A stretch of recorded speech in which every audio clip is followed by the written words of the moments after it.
you're joining us for the first time on this series, we've been going through the book of Esther, maybe first time in a while. We've been preaching through the book of Esther. We're now in chapter number 4. Now, when I look back on history, there are a few speeches that actually changed the world. I love language. I love trying to persuade through speech. And there are a few speeches where they actually did change things. And I think specifically of Winston Churchill. And if you remember the moment when he came on the stage, England was facing military disaster. The Nazi juggernaut had taken over Europe, and they began to bomb English or British cities. And at the time, no one knew how civilian populations would respond to being bombed night after night after night. It looked like the British Empire was done. And in fact, everyone encouraged Winston Churchill, just wrap it up, just give in to Hitler, just see what's happening. And it is said that Winston Churchill mobilized the English language and sent it to war. Here's a picture of him speaking to a group of dockyard workers. And there's a famous speech called his Finest Hour speech. Here's just a little of it. I won't attempt his British accent, but you can go on YouTube and actually listen to this speech. He says, Hitler knows that he will have to break us in this island or lose a war. If we can stand up to him, all Europe may be free, and the life of the world may move forward into broad, sunlit uplands. But if we fail, then the whole world, including the United States, including all that we have known and cared for, will sink into the abyss of a new dark age made more sinister by the light of perverted science. And he concluded, let us therefore brace ourselves to our duties, and so bear ourselves that if the British Empire and its Commonwealth last for 1,000 years, men will say, this was their finest hour. And so he sent the British language into battle, inspired the British people to stand up to Hitler, and the rest is history. So there are speeches that have changed the world. Well, today we're going to study one of those speeches that inspired courage and then changed the world and continues to change the world today. In the story of Esther, as we have studied it, just a basic explanation of it. Once upon a time, I mean in God's perfect time, a Jewish orphan girl became a Persian queen. But many of you know, this story is much less fairy tale, much more mystery. A book full of lessons about the mysteries of divine calling, evil and justice, finding courage to stand up for truth, and understanding God's eternal purposes in history and in our story. So Esther served a husband who claimed to be a God king, but her ultimate allegiance was to the King of Kings, the High King of the universe. So in that sense, we're studying Esther, the King's Queen. Now, to catch us up a little bit, we studied chapter number 1, where we see kind of the first thing out of the gate is the massive Persian Empire, controlling perhaps 44% of the world's population, maybe the most of all time. At the head of that is King Ahasuerus, or King Xerxes. He throws this massive party. Why? Because he is preparing the largest invasion force, at least the ancient Near East had ever seen, to go attack Greece. And so he throws this massive elongated party in his palace, and then he orders his queen Vashti to come, and she says no. So therefore he's stuck, right? He has to show everyone, I'm in control of everything, including my queen. And the queen says, nope, I'm not coming. And so she's gone. She gets deposed. Next, in chapter 2, there's this very strange, so he in between 1 and 2, there's the massive military disaster. Perhaps it's like the world class, like this is the worst military disaster perhaps ever, where a few hundred Greeks stand at Thermopylae, and then at Salamis, and then at Plataea. The Persian dream of conquering Greece are destroyed, and Artaxerxes, or Ahasuerus, Xerxes comes back having been beaten horribly, turns his attention to this really ancient and messed up version of The Bachelor, right? This is exactly what goes down. And we talked about Mordecai, like, should he have gone back to Israel? What about Esther? She's essentially trafficked into this, but then seems like she jumps in and wins it, enterprises to win this thing. But she ends up as the queen of Persia. And then we fast forward into chapter 3, where an old enemy, Haman of Agag, of the Amalekites, comes into leadership. And we talked about that question of Old Testament violence and how even in that story we see God's justice, but we see his long suffering as well. We are talking about a real place, and as we go forward into the next couple of chapters, I want to show you a little bit more of the archaeology. It's incredible how well preserved this place is. but this is Susa. And then I mentioned last time another great speech, which was Abraham Lincoln, talking about his kind of theodicy of the Civil War, looking at God's purposes and how he had to judge slavery and what it meant. And I actually was in D.C., and I was at the Museum of the Bible, and this is actually the original manuscript of this actual speech. And you can see here where he says, "The judgments of the Lord are true and righteous altogether." I'm now done geeking out about history. Okay, we'll move forward. All right, so the first thing that we come to is disaster response. You remember at the end of the last chapter, Haman had gone to the king and said, "Look, there are these people in your empire, if they're not like us, and I will pay you a massive sum.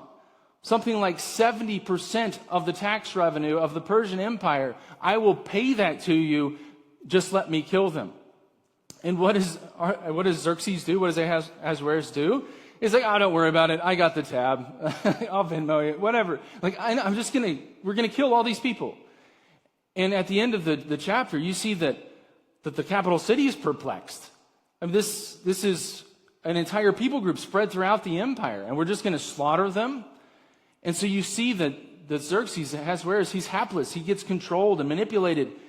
And Mordecai learns of this, and so this is where we pick it up in verse number 1 of chapter 4. When Mordecai perceived all that was done, Mordecai rent his clothes and put on sackcloth with ashes and went out into the midst of the city and cried with a loud and bitter cry, and came even before the king's gate, for none might enter into the king's gate clothed with sackcloth. And in every province wherewithsoever the king's commandment and his decree came, there was great mourning among the Jews, and fasting, and weeping, and wailing, and many lay in sackcloth and ashes. So I want to zero in on Mordecai here. Because remember, Mordecai, he refused. He says, "I'm not going to bow down to Haman. I'm not going to bow. I can't do that. I'll bow to the king out of respect." But Haman wants to be worshipped. He's the ancient enemy of the Jews. He is trying to end the bloodline of Jesus, the Abrahamic covenant. And so, no, I'm not bowing to him. But now Haman has taken his hatred of Mordecai and now has expanded it to kill his entire people. Also, remember, Mordecai is the one that pointed out, hey, these two individuals, they're trying to kill the king. And then Haman gets promoted through this time period. So he must be thinking, look, he hated me, but now he's going to kill everyone. And so here you see him come out into the city, and he cries with a loud and bitter cry. Maybe he's just thinking, would it not have just been better to bow? What is God doing? It seems like everything that I've done have just made this worse. So if you can imagine Mordecai's state of mind. I did want to point out here, just very practically, the difference in between the way that you see Old Testament, even New Testament individuals deal with disaster or tragedy or mourning, and the way that we generally are expected to deal with it. I'll point out one particular story. There was a German general named Hermann von Moltke in World War I. He's leading the army, and he receives news that his son was just killed on the front lines. And it is said that he did not flinch. He did not respond. He just went on leading his army. And in our society, it's okay to cry, for a little bit. It's okay to mourn, but just do it in a respectful way. Kind of keep that to yourself. And especially for the men in the room, it's like to be a strong, self-made, independent American man. Nothing phases me. I show no emotion. It doesn't matter if my favorite dog dies. Maybe if your favorite dog dies, it's okay to cry. But it's like, I can't show any emotion. I can't mourn. I can't weep. And I think some of this has led in our society to us taking the really hard things in our lives and just crushing them down into our heart, kind of like a compactor. Just keep pushing it in, pushing it in, pushing it in, pushing it in. And then it eventually explodes. It shows up in addiction. It shows up in anger towards family. It shows up in dealing with other people. Here you see, I think, God making a person that has emotions. And how do you respond when you just found out that you and everyone that you know, just because they're Jews, are going to die? I brought up the Holocaust and being in Poland some because it still haunts me. And the piece that haunts me the most is one that you can't take a picture of. It's the almost 7 tons of human hair that the Nazis cut off of their victims and left at Auschwitz-Birkenau. And that's just what the Soviets found. And one of them was braided, like the morning, because human hair doesn't deteriorate. I mean, that's the type of destruction and grief that we're talking about. And we might just say, hey, it's a tough day, but kind of keep that to yourself. Like, you're getting a little overboard about this. Scripture says, blessed are those who mourn, for they will be comforted. Ecclesiastes 3, there is a time to weep. Psalm 56:8, David, the psalmist, says, thou tellest my wandering, put thou my tears into thy bottle. Are they not in thy book? And so I think as Christians, sometimes as we bear the weight for one another, it isn't like, oh, you've had 2 days of mourning for the person that you were married to for 40 years. Like, why aren't you better now?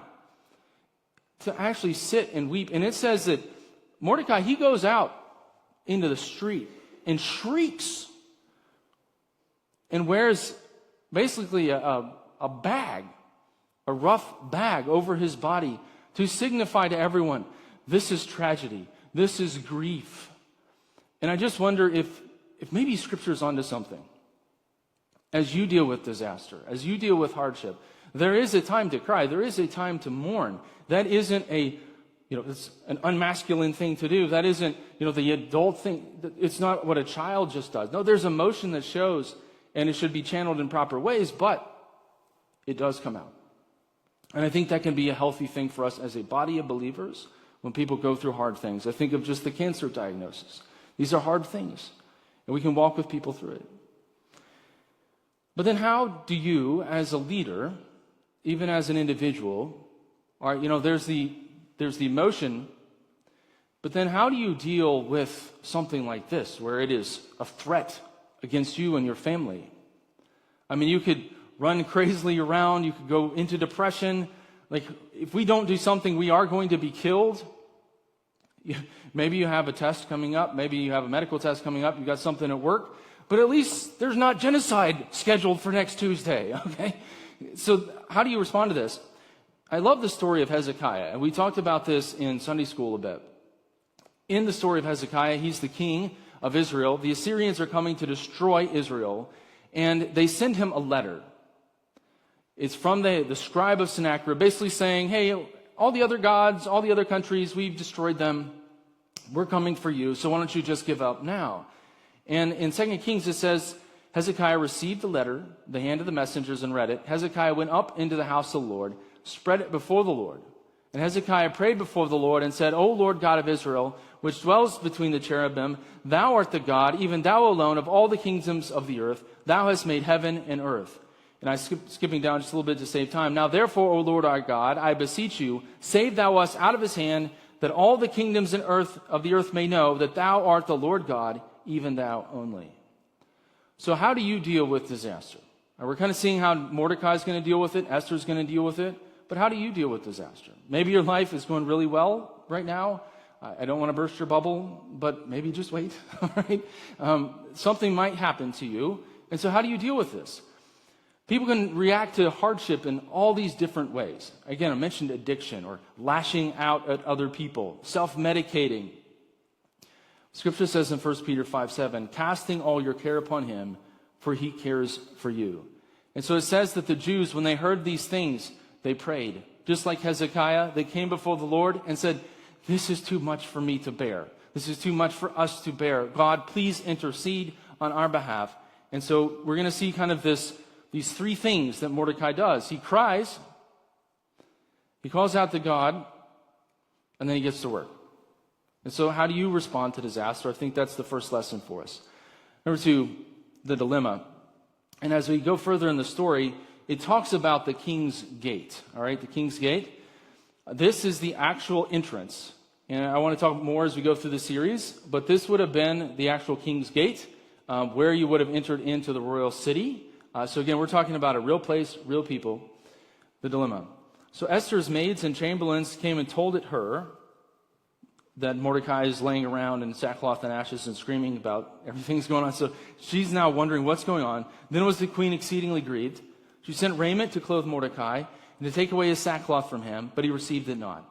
Then called Esther for Hatak, one of the king's chamberlains, whom he had appointed to attend upon her, and gave him a commandment to Mordecai to know what it was and why it was.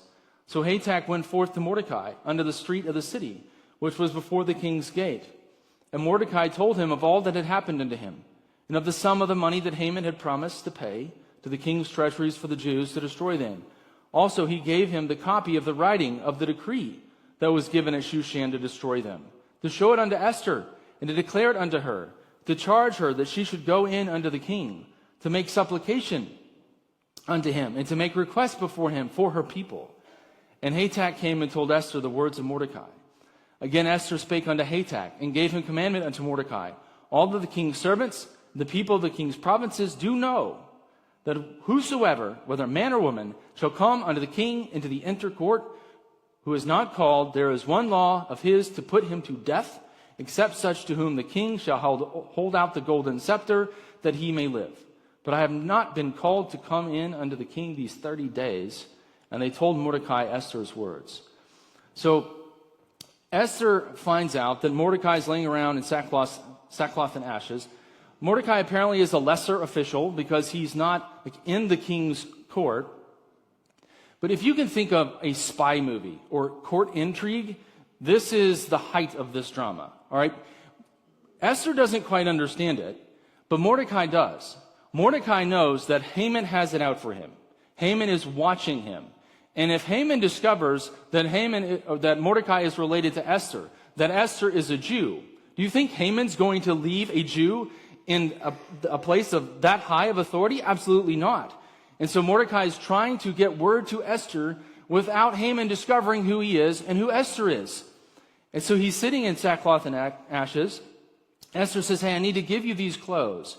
Now, this is interesting because it says that nobody can come into the king's court, into the king's gate, if they're wearing sackcloth and ashes, if they don't have nice clothes on. Remember the story of Nehemiah? This fascinates me. Remember Nehemiah, he's afraid because he came into the king's court sad.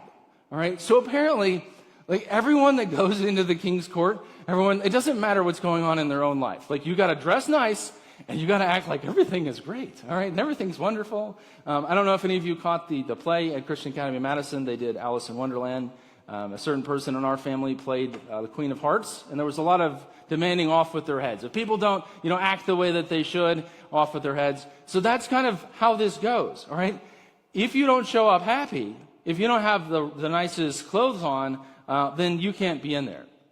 And so there's this very manufactured, this plays into what's about to happen. There's this very manufactured court. Everybody's got to be happy. Only the people that are authorized can come in. By the way, this is the only recorded conversation between Mordecai and Esther. This is the only one. All right, we're going to see a lot of other things transpire, but we get to see into this, just a little sneak peek into this relationship. Because Mordecai essentially becomes the father figure in Esther's life. She's an orphan girl, uncle. But we get to see just a little bit of their interaction as he's pleading with her. Now, there's the actual sum of money that was mentioned. Something like 58 to 68% of the annual tax revenue, like that amount of money. Now, some of you may have received a notice in the mail with a lot of money, but your property tax increase, it may seem like a death sentence. It probably isn't, okay? But this is a lot of money that's being offered to kill the Jews. And so Esther, by all accounts of this passage, is very quick-witted. She immediately grasps the seriousness of the situation. And so Mordecai, he reaches out to her. And he says, look, you're the only person. This is written down. This will happen on this date. Providentially, it's out in the future just a little bit. But this will happen. But you need to go to the king. You need to ask him to stop this. And Esther responds, okay, Mordecai, you may not know this, but you need to understand my situation. That if I go in and I'm not approved, I will be killed. Now, some of you, as leaders, I think all of us, We have to do a little bit of calendar control. But can you imagine, if somebody shows up you don't want to see, all right, take them out back. They're done. All right. Wow, that's a different level, right, of controlling your calendar. The king says, hey, if you weren't authorized to be here and you show up, you're dead. So that might keep people from waiting in the wings to try to get a minute with the king. But we know that without the scepter, without the golden scepter being extended, that the person that comes into the king's presence will die. We also catch just a glimpse into the relationship between Esther and her recent, newlywed husband king. She hasn't been, think of the dynamics of this. I have not been called to come in under the king these 30 days. So we'll talk a little bit more about this next time. Talking about like self-control. I'm sure Esther would like to have a little word with her husband king, who by all accounts now has a second round of women. And what is he doing? Like for 30 days, why hasn't Esther been called for? What is he doing? Why is he leaving her in the dark? She doesn't even know why. So we think, it would be nice to be a Persian queen. Well, hold on. The harem system is largely a cloistered system. She's basically in a gold prison. She can't send. She's afraid to even send a note to the king. And maybe that's a little bit out of fear of impropriety, but it's probably, I'm in the mix. And remember, she's probably at this time, maybe middle teenager, maybe getting a little bit closer to late teens, maybe early 20s. And she is thrown in the midst of the intrigue of the Persian court. And here's where she is. And Mordecai is trying to get her to, hey, you've got to do something. You're the only person that can do something. And so this is the terrible dilemma. We know this has been decreed by the king. Esther, you have power to do something about it. But if she does, it's probably certain death. And that leads us to the number 3, the decision. They told to Mordecai Esther's words, and Mordecai commanded to answer Esther, think not with thyself that thou shalt escape in the king's house more than all the Jews. For if thou altogether holdest thy peace at this time, then shall their enlargement and deliverance arise to the Jews from another place. But thou and thy father's house shall be destroyed. And who knowest whether thou art come to the kingdom for such a time as this? Then Esther bade them return Mordecai this answer. Go, gather together all the Jews that are present in Shushan, and fast for me, and neither eat nor drink 3 days, nights or day. I also and my maidens will fast likewise, and so will I go in unto the king, which is not according to the law. And if I perish, I perish.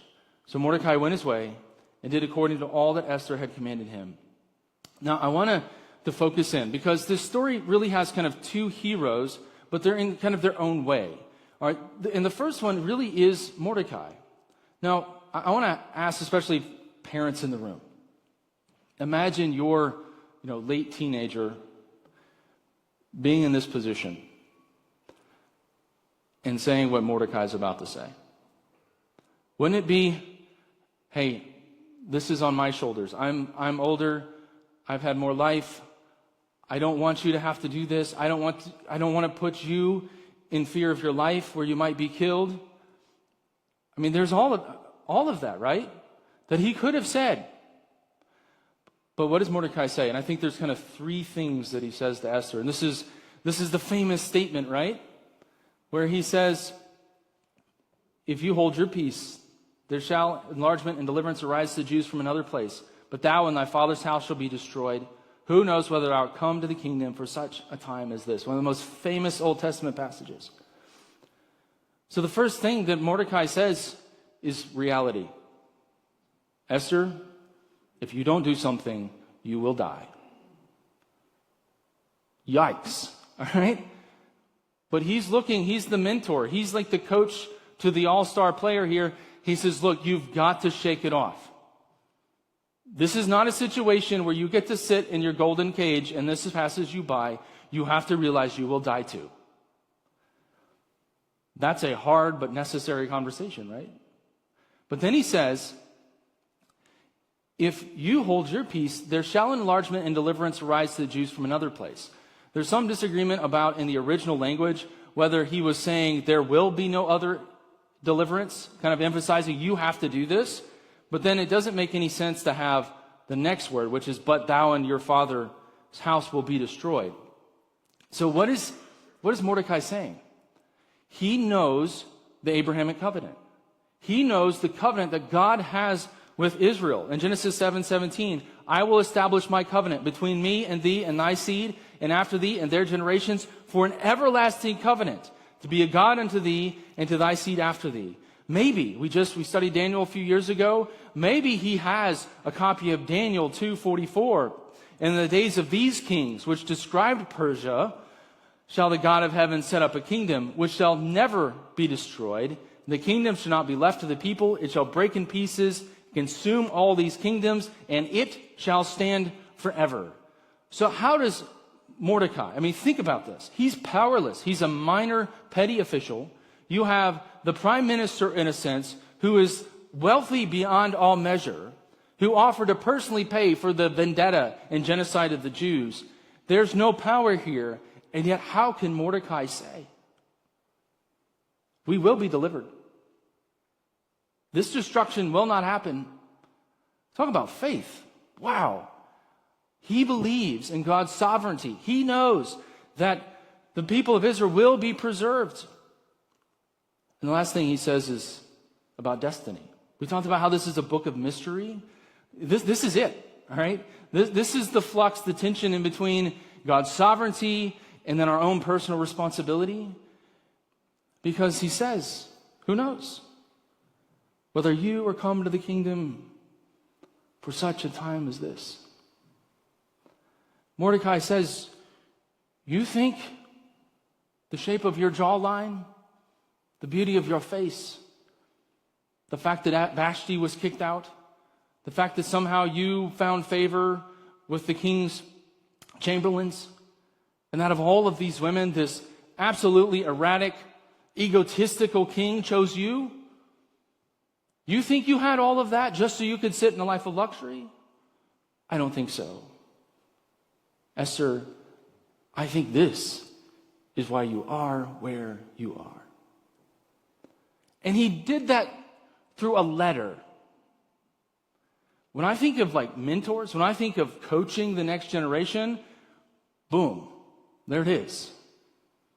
He calls her to reality. She wasn't going to do anything. You can tell at first she's like, hey, if I go in there, I'm going to probably die. I can't do anything. And he writes back with a letter. You will die. God's sovereign. But Esther, this is your role. This is your moment. So step up to it. And what's amazing? What an incredible young woman.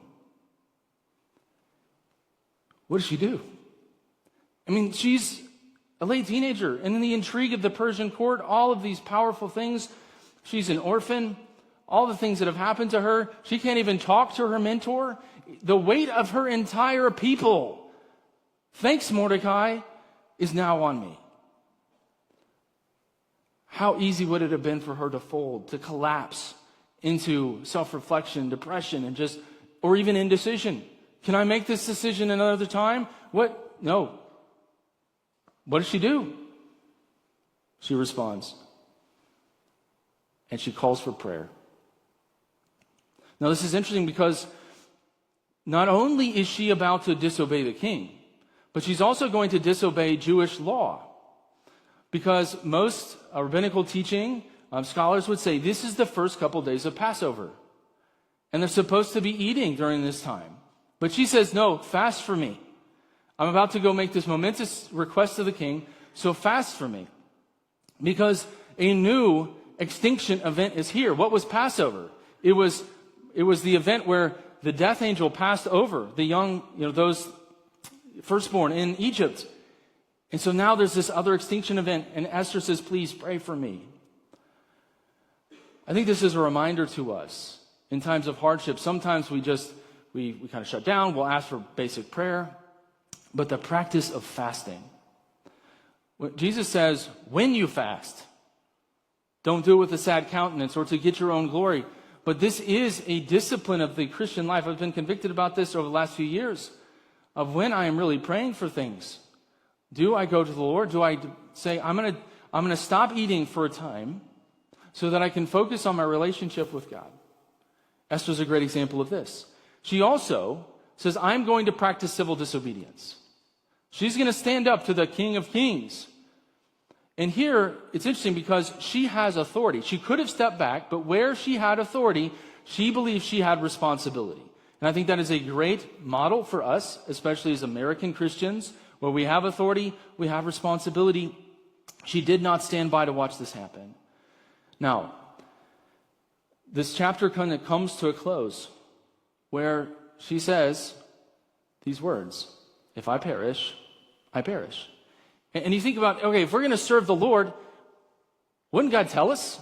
Wouldn't we have certainty that I'm going to go in there and God's going to tell me it's all going to be okay? No, she has to live in the tension of not knowing. And isn't that true of Daniel, the 3 Hebrew children, and even us? God isn't always overt. He often accomplishes his purposes through human means. And it means we have to learn to trust. And what an act of trust. All right, because here's what she has just decided to do.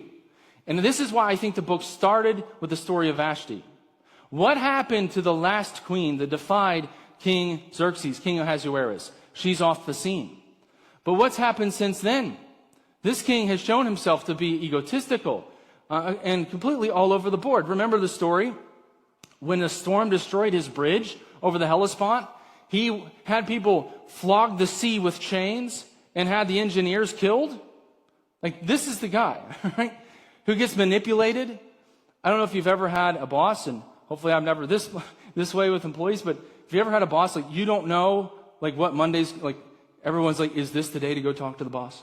Like, how is he doing today? All right, is it a bad day? Is it a good day? Should I go talk to him about this or not? This is the ultimate version of this. This is an egotistical, aberrant king. You don't know how he's going to be when she steps in. At best, this is a flip of a coin. At worst, it is almost certain suicide. And yet this young woman steps up for her people and says, I'm going to do it. And if I perish, I perish. And the chapter ends not knowing what happened. Now, we know the rest of the story, but would you sit with me in a moment? Put yourself in Esther's shoes. She doesn't know. She doesn't have that benefit, and yet she trusted the Lord. A couple of quick lessons as we close up. This chapter teaches us how to dance with disaster. We see that Mordecai, he cries. There is a moment of suffering and pain. Like, we get to feel that. We get to express that to one another. We're human beings. But then he calls out to God. He casts that care on the Lord. And then he gets back to work. Next question, I think our lesson is, who is your Esther? We often highlight Esther, but what if God's role in a story that he's calling you to is to be more than Mordecai? And in fact, all of us, we're called to make disciples, right? What an incredible exchange. He had to do this via letter, but what that shows me is there must have been a lot of conversations through the years. Esther, do you know that your beauty isn't something that you just have to use for your own purposes? That God gave that to you, and you're going to be called to steward that for his kingdom? Calls to courage. Stories about the Israelites and King David and Deborah and all the Jews that had gone before her. All of that comes back to this one moment where he calls her to reality and says, it's your time. So who's your Esther? And are you speaking to them like that? Sometimes, hey, you may be young, but God's called you to it. Get to it. This is the moment. Another lesson, and one that I find beautiful, is our King came to us. In this passage, you see the story of every king. And I get to work in government where there's a whole lot of making people wait on meetings, or your office is on the bottom floor. It's all about access. It's all about authority. It's all about power. So Scripture does tell us that God, or Jesus, has a scepter. In Hebrews 1, 8, and 9, thy throne, O God, is forever and ever. A scepter of righteousness is the scepter of thy kingdom. In Revelation 19, 15, it says, he will rule them with a rod that is a scepter of iron. So God is the King of Kings. He has ultimate authority. But think about the story. Esther faced death to come to the king.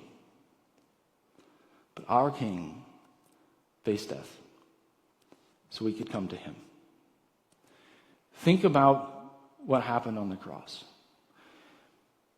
King Xerxes showed mercy with a scepter by extending it. But how did our king show mercy?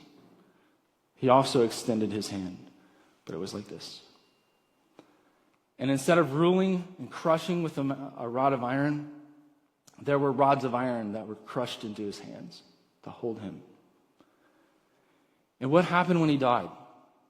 The veil of the temple was torn. 60 feet tall, 30 feet wide, 4 inches thick, ripped apart. So that we, you and I, could come into the Holy of Holies. And you think about how Esther, she has to come into the king's presence and what's going to happen. I don't know what his mood is going to be. Listen to Hebrews 4:16. Let us therefore come boldly under the throne of grace, that we may obtain mercy and find grace to help in time of need. Our King came to us so we could have access. What a king is that? And when we step into eternity, that moment that we go to be with God, you know how Esther says, when I go to him, if I perish, I perish? This is why I think the Bible, though it's 66 books, is one coherent unit. Listen to John 3:16. For God so loved the world that he gave his only begotten Son, that whosoever believes in him should not what? Perish, but have everlasting life. Aren't you glad that when we come to our King, we don't come with hesitation, with fear, with uncertainty of what's next? No, our King came to us so that we can go to him with boldness. Praise God for that. The last thing I would say, I did have a chance to interview Ken Ham recently, and he shares this story about how his own father was so instrumental in his life. But then he talks about how when he was called as a teenager, God put this fire in his heart to make a difference around the world. And he continues to live that out. And so this is my statement for us today. Like, this is your time. All right, I've shared a little bit of what God's been doing with us. That's nothing of my account. That's God's favor. But God has something similar for each and every one of us. And it may not be as public as, say, Esther or as Ken Ham, but I can tell you it's just as important for God's kingdom cause. And so if you're young, what is God calling you to start? What is he calling you to begin? If you're in kind of the middle of life's road, what is he calling you to build, to be a steward of your tasks, of your resources, treasure, and time? And then even if you're coming down to the close, like, what is God calling you to finish? This is not a race where we just kind of throw up our hands, live our days. No, when you get up tomorrow, this is your time. You were called to such a time as this. This is not something just for Esther. This is something for each one of us as we build God's kingdom. And so how is God calling you to step up? I'm sure there was a lot of fear, a lot of concern with Esther, but she said, I'm going to step up. If I perish, I perish. This is our time.